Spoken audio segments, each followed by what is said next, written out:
let's have a go at using our starting material as a tertiary monohaloalkane. So we can see that the carbon, which contains the chlorine atom, is bonded to 1, 2, 3 other carbon atoms. So that would be classified as a tertiary monohaloalkane. Remember, the analogy that we spoke about was that the carbon or alkyl groups surrounding the carbon centre can be bouncers. If we've got this, the bouncers protect the carbon centre here, and that means that no nucleophile has any space to attack. And because of that, this would be classified as an Sn1 mechanism, meaning that we're only going to have one of our starting material. The only thing that's going to be starting the mechanism is the monohaloalkane itself. It would be classified as first order, and we're going to just use one arrow at each step. So, carbon is delta positive and chlorine is delta negative due to the difference in electronegativity, so that there is a polar bond. Now, all atoms want to achieve stability by having a full stable outer electron arrangement. At this point, this molecule is stable and each atom is sharing a pair of electrons to achieve that stability. Because chlorine has that high electronegativity, this can pull the pair of electrons from the carbon-chlorine bond onto the chlorine atom to form a chloride ion. This is an extremely slow step, because obviously we're breaking the stability, and this is known as the rate determining step, which we abbreviate to RDS.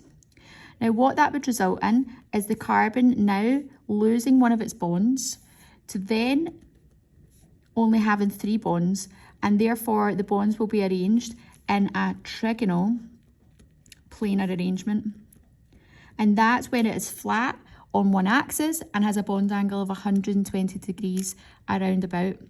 The chlorine, remember, took the electron from the carbon in the bonds, which would result in the carbon now becoming a carbocation. This chlorine, or chloride ion, is kicked off.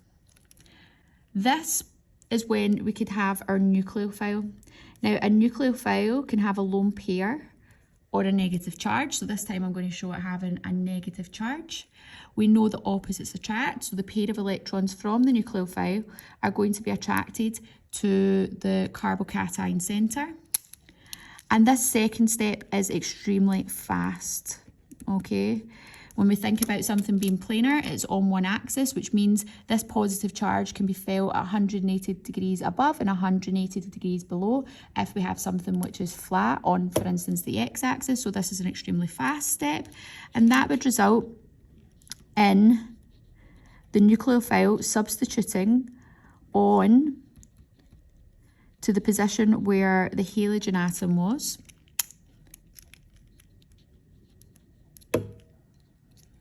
And that is how we draw an Sn1 mechanism. The 1 monohaloalkane is our starting material. It's got 1 arrow in each step. And this here is how you would draw an Sn1 mechanism when using a tertiary monohaloalkane as your starting material.